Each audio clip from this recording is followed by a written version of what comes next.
My name is Nikki Genovese, and I'm the Director of the Performing Arts Division for the Department of Cultural Affairs for the City of Los Angeles, and I welcome you to the Taxco Theatre.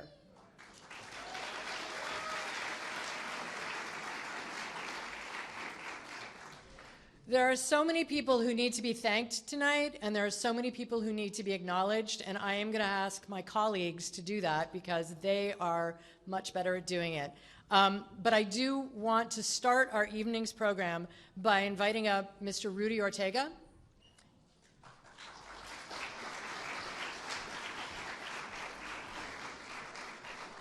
Occupied, Nikki. Netukum ni noni Domiar Pasifitam, Tataviatam, Netawan, Rudy Ortega Jr. Hello, everyone. Good evening. And thank you, Nikki, for walking me up here. I said pretty much I'm Fernandino Tataviam, and I'm the tribal president of the Fernandino of the tribe. My ancestors come from multiple villages from this valley all the way up to the Kern County line. My lineage comes from the village of Situcanga, which is present-day Encino, Los Encinos Park to be exactly. And along with the village that I also come from is a village of Chaiwananga, which is present-day Magic Mountain. The village of Tochonanga, which is just south of Magic Mountain area. Those are the villages I come from of my lineage here, but also the village of Tapu, which is over in Simi Valley, which I have Chumash ancestry as well.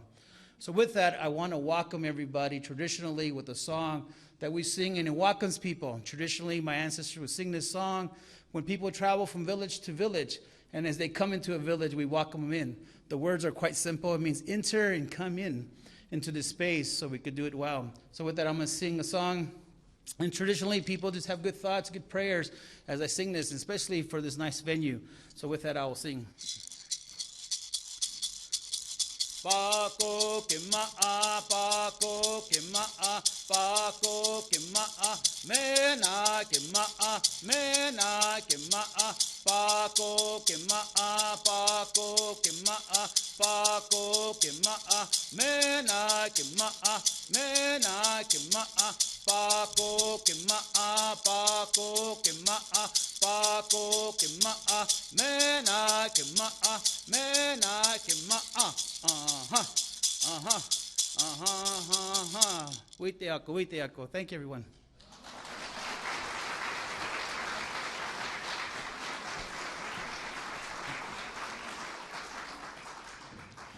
There are so many people who are responsible for tonight, and some of them are able to be with us here today. They are construction workers, they are technical directors, they are architects, they are people who just couldn't stop coming and helping us out. So I, on behalf of everyone in the Department of Cultural Affairs and the Performing Arts Division, thank each and every one of you tonight who we can't name, but you know you were here and you know you supported us, and Dolores Chavez, who is our venue manager, who has been here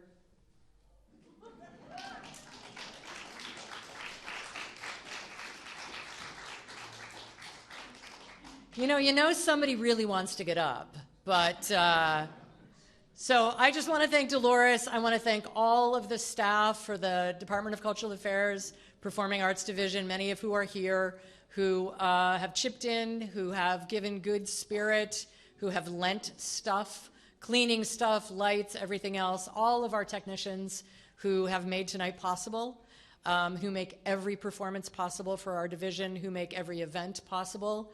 We look forward to an exciting time for 2024.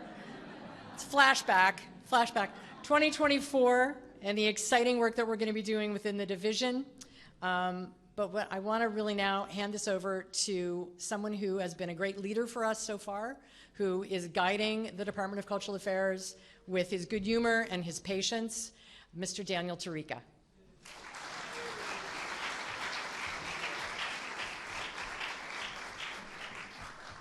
Well, thanks so much, Nikki.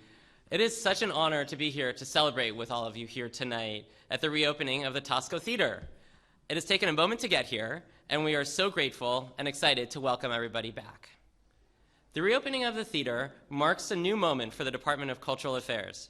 for our city's arts sector, a new foundation for arts and cultural programming for people here in Canoga Park and also across the city. In fact, you can already feel the creativity in the air. And I also want to thank Rudy Ortega for his deeply meaningful invocation and for allowing us to always help us remember the land that we're on and the ancestral heritage that we have. So as you've heard, the project has been underway for a little bit of time. We acquired the theater in 2018, and it has taken a village, as Nikki said, for us to get here today.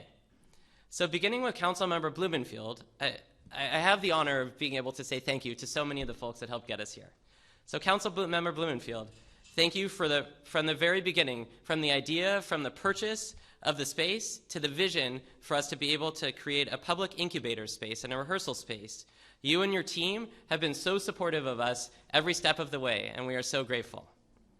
I want to say a thank you to our Board of Public Works. I want to say thank you to Vahid Korsan, who's here representing the board, and I want to say thank you to our Bureau of Engineering for all of their support and work and design and what they were able to do to help us get here.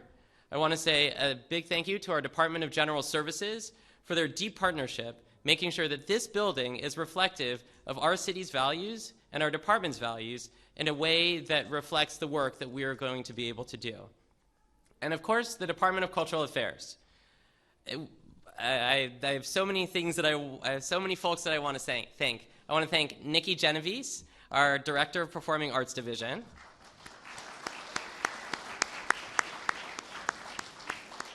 I'm looking for Dolores Chav. Dolores, our fearless leader here.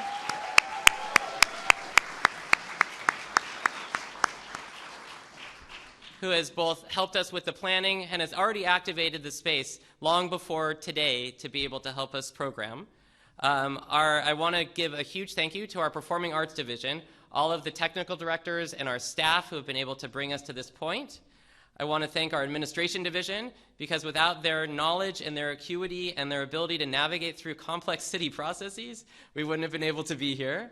I want to say thank you to Tammy Sam, our staff architect, for helping guide the process as well. And then, even though the theater's been closed for the last year and a half, Dolores has been able to keep the programming going. We've hosted a lot of new programming that we're proud of, and we're really excited and thinking about the possibilities that we have here today. And last, I want to thank all of you. It's our partnership with the community, both near, local to Canoga Park, and then in a much broader citywide in the San Fernando Valley, that has allowed us to deepen our investment here at the Taxco Theatre. So thank you to all of you.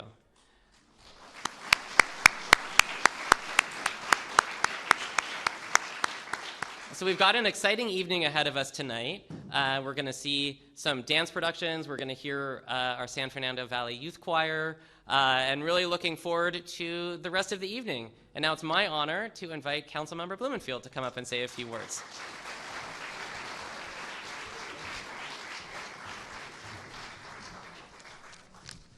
Thanks, Daniel. Nikki, everyone who's made this happen. I just have to take a moment and look around, see all of your faces, and just relish this moment.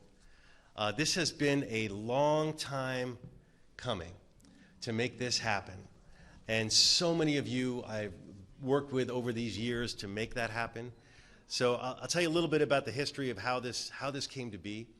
You know, the building itself, as many of you know, this building was a Masonic lodge. It was built back in 1955. And it was a lodge up until the beginning of this century. In 2000, it was transformed into a theater. It was transformed into the Clyde Porter Theater. And it was a private theater. The West Valley Playhouse performed here. I've seen many productions here. Many of you have as well. And it was wonderful, but it never really quite turned a profit. It was run out of the generosity of the Clyde Porter family. But as the years went on, and the heirs of the Clyde Porter legacy basically needed to sell it, and so back in 2018, they were putting this place on the market, and I heard from community members, people saying, we can't lose this community gem. What can we do? What can we do? And I know how important this theater is. I mean, this theater is not only has it become part of our community because so many wonderful productions have been here, but it's also historic. I mean, you have the museum, you have this theater, you have the old library, which is now CDI. I mean, this is a historic corridor, and there's light here, you know, and it's a light that we all feel and is visually here. But it's an amazing corridor, and we did not want to lose it. And we knew we had to act quickly because we first worked with the West Valley Playhouse, see, like, is there any way they can acquire it? They were looking into it, but that wasn't going to work. It was too much money, and frankly, the place was falling apart in many regards. It had been, it was quite an old building. So I set about to see, can we acquire this as a city? Can we make this into a public asset? Because otherwise, you know, it would have become fast food or something else, and it really would have changed the character of this incredible block, and we would have lost a major part of our community. And I see Barb and others nodding their heads because you know it, that this was a real danger point. But fortunately, we were able to cobble together some funding from the old CRA. I don't know if you remember, and if you all remember that, but there was this thing called excess bond revenue. I won't get into the details, but my team and I were able to initially get a $1.4 million to acquire it, which was great. We said, okay, now we got this theater, and then we got all the reports. Well, it's a theater, but you know the roof's caving in. It's not ADA accessible. You can't actually use it as a theater. So we had to work to find some additional money, another basically $1.3 million, to bring it up to code and to make it into a usable community theater. Long story short, and it took a couple of years because that was 2018 when we acquired it, and now it's 2024. And by my math, I know some of the kids can do the math here, 18, 19, 20, 21, 22, that's like 6 years. But we made it happen. And we got the funding, and it wasn't easy, and the department was wonderful, and there were so many wonderful members of the city family too, the architects, engineers, who had to overcome a lot of problems, not just the literal ones of the roof and ADA accessibility and, oh, it's my phone ringing. It's somebody calling about the theater. A lot of people wanted to be here, some people wanted to join by phone, it's all good. So anyway, long story, which I can't say long story short anymore because maybe long story medium. This place has been activated, and we worked with the community to come up with something a little different. Because it's no longer going to be just a community theater owned, that's one group. It needs to be public. Lots of folks use it, and we working with DCA to figure out what could it be, and ultimately we landed on this idea of an arts incubator. And there's nothing like it in the city. There's nothing like it west of the Mississippi, where you have a public arts incubator space where we can take local community ideas and projects and incubate them here, have shows and performances here. And the beauty is it's connected to a bigger vision. So we have all that happening here. And the other part I didn't mention is that one of my goals as a council member is to really revitalize Canoga Park, and revitalize it by basically harnessing what we have, which is the arts, and making this area, the Canoga Park area, into a Canoga Park arts hub. And what that means is completely making this theater something special, taking the Madrid Theater, which is right down the way, and giving it an incredible facelift. That's over $14 million facelift. That is going to be the gem of the city as a major community theater where big productions are going to happen, state-of-the-art equipment, areas for I mean, we could talk about that. That's going to be a whole other fun grand opening. But it's all connected. It's all part of this cultural arts hub where we have the Canoga Park Youth Arts Center too, which is another leg to that stool. And we have the grade 818ers, and we have a lot of arts energy in this area that's all coming together. So it's not just one thing here. It's not just a theater here, a theater there, this and that. It's something bigger. It's synergy. It's bigger than, the whole is bigger than the sum of its parts.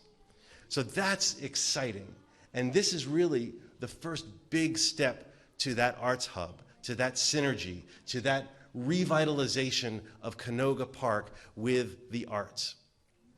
Now, we had to name this thing. That's another story. People said, well, we can't. Initially, people said, well, call it the West Valley Playhouse. Well, Legally, we couldn't do that. West Valley Playhouse still exists. Can't call it Clyde Porter anymore because they have their name there. So we did a lot of community outreach to see what would we call this, because a lot of you may wonder, Taxco, and you scratch your head, what does that mean? Well, this area has a unique relationship with the city of Taxco. But 63 years ago, actually in 1963, I should say, more than 63 years ago. No, less than 63 years ago. But in 1963, there was a relationship formed between Canoga Park and a city in Mexico called Taxco. And there's a wonderful group called the Friends of Taxco that are based right here in this area that every year since then do these cultural exchanges. And I've participated, I've seen the folks from Taxco come here, I've met with them, the folks here go there. It really is a beautiful, heartwarming relationship that has gone on for all these years. And so they suggested naming it Taxco. We had a lot of community meetings about that, which also made sense in a sort of a little bit of a equity justice issue, because the Madrid Theater, you may not know the history of that, but that was named the Madrid Theater to reflect at the time what they said was the Hispanic nature of the growing Hispanic nature of the area. Although it was really Mexican nature, not Hispanic, not a city in Spain.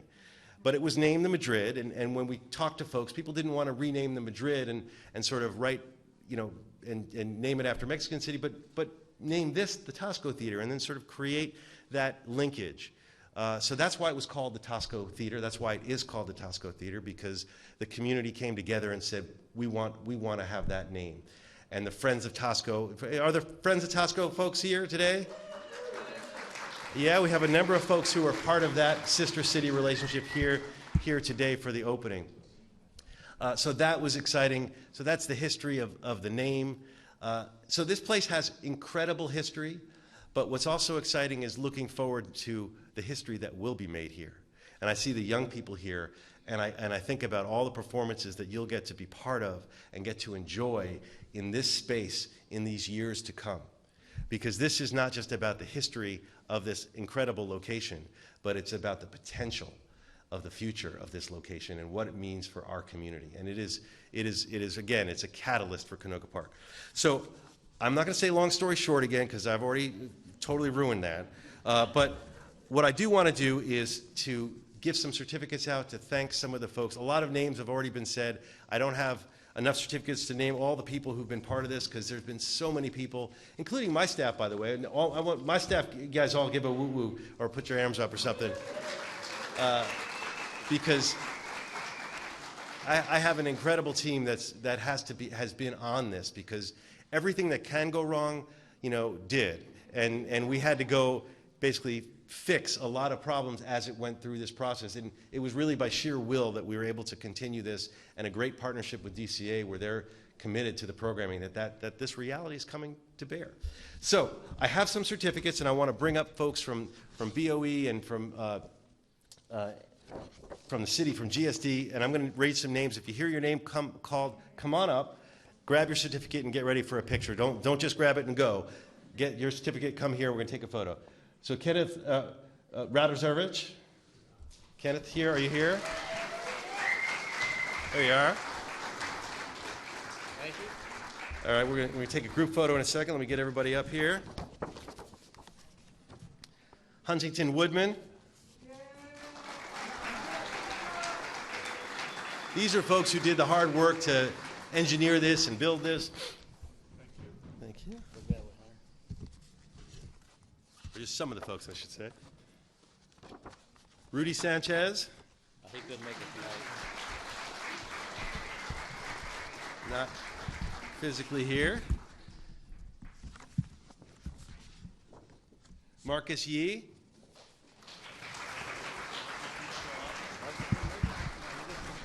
All right, some of these folks are here in spirit, not in person. And then one last person I wanted to bring up when we take this photo is someone who many of you know, but she's been a big part of this as well, doing the programming and making this happen. I wanted to bring her up in this because she's very much a part of the evolution of this as well. Dolores Chavez.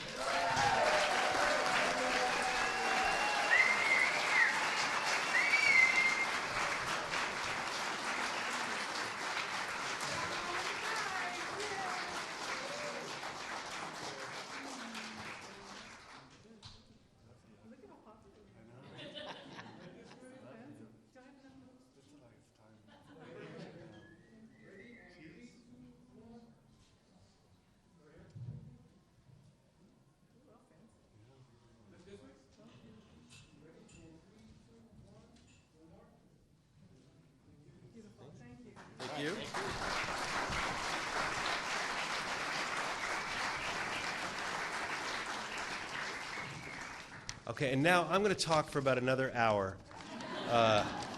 No, I know you're also here to see some great performances. So with that, let's begin the performances, and I have the pleasure of calling up the Canoga Park High School presents the Rhythm Empire Dance Team. Guys, come on up and let's get this party started and get this celebration going.